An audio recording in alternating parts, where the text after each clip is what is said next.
Hello everyone! Today we are going to cook dinengdeng, an Ilocano dish. Yan, nagpaihaw po tayo ng tilapia. This is worth 71 pesos. Kasama na yung pag-ihaw niya. One piece only. And we have labong kawayan. And we have sitaw, bunga ng singkamas, and our saluyot. Yang mga gulay ko na yan ay galing yan kay Mami Yang. Thank you so much, Auntie Remihia. So first time nating magluluto ng dinengdeng ngayon, kaya ihanda ang bagoong. Ayan, eto na po yung bagoong. Galing din to kay Mami Yang.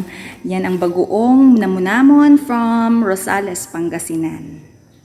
Diba, lalayo ng ating pinanggalingan ng mga ingredients natin. Yan, kuhaan natin siya ng picture para later. Kukuha na natin siya after maluto. Yan. Magpapaturo pa ako sa mga sisters ko. So, ayan. Ang dami nating tutor, magkakaiba sila ng ng sinasabi. So, bahala na ako sa sarili ko. Tapos, maglalagay tayo ng bagoong ngayon sa pinakulo nating tubig. Kasama na yung ating inihaw na tilapia. Yan. So, natatandaan ko, ganito maglagay ng bagoong sa ating dinengdeng. Lagyan mo ng kumukulong tubig yung bagoong mo and then, kailangan ma-filter yung mga, ito halimbawa, itong tinik ng isda. Tapos yung sabaw lang ang ilalagay mo doon. Ayan. Ganito dapat siya. Yan. And now, we're going to put our singkamas. Singkamas yan yung pinaka, siguro, sabihin na natin, medyo matigas para, or medyo matagal maluto. So, yan ilalagay natin. And our sitaw, I think. Yan.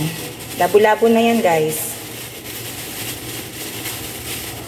Singkamas, sitaw.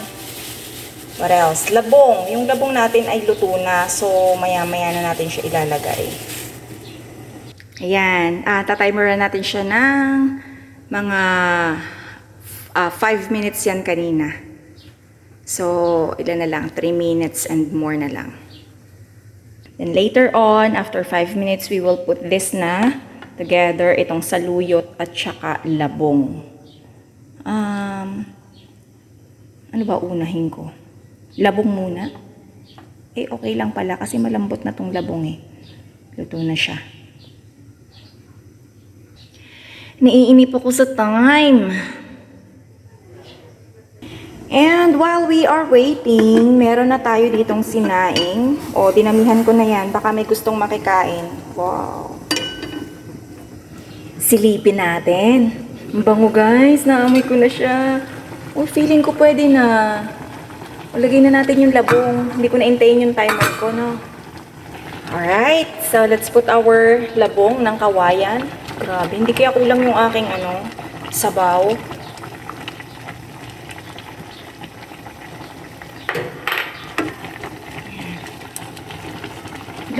Kailangan natin mag-aral magluto, guys. Lalong-lalo na ito yung ating gusto. Yan. Yung aking sahog dapat nasa ibabaw siya, baka maduro. Pero okay lang para malasa yung sabaw. Pwede natin itong lagyan ng additional hot water if kailangan. Pero, masarap yung hindi masabaw.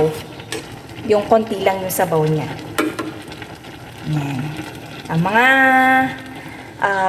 1 minute, siguro, takpan natin tapos lagyan na natin yung saluyot. Yan. Ilagay na natin ang saluyot. Pwede na yan. At talaga ako nagmamadali. Kering-keri yan.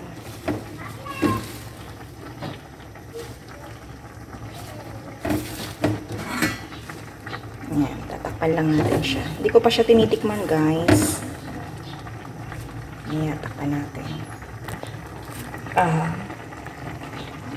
Just get our mahiwagang sandok.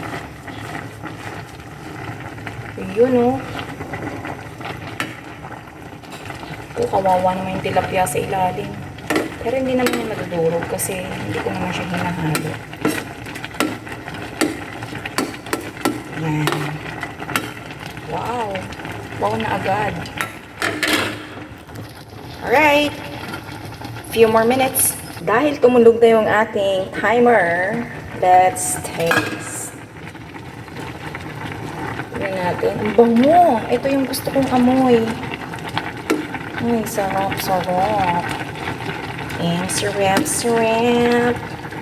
Let's taste.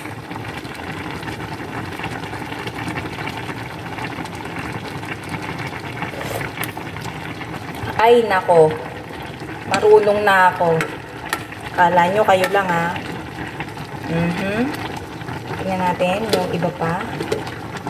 Ayun, ha? Ayan, ha? Ayan, ayan, ayan. Ganun siya, guys. Ito ang tinatawag na dinengdeng ng Ilocano. Thank you for watching.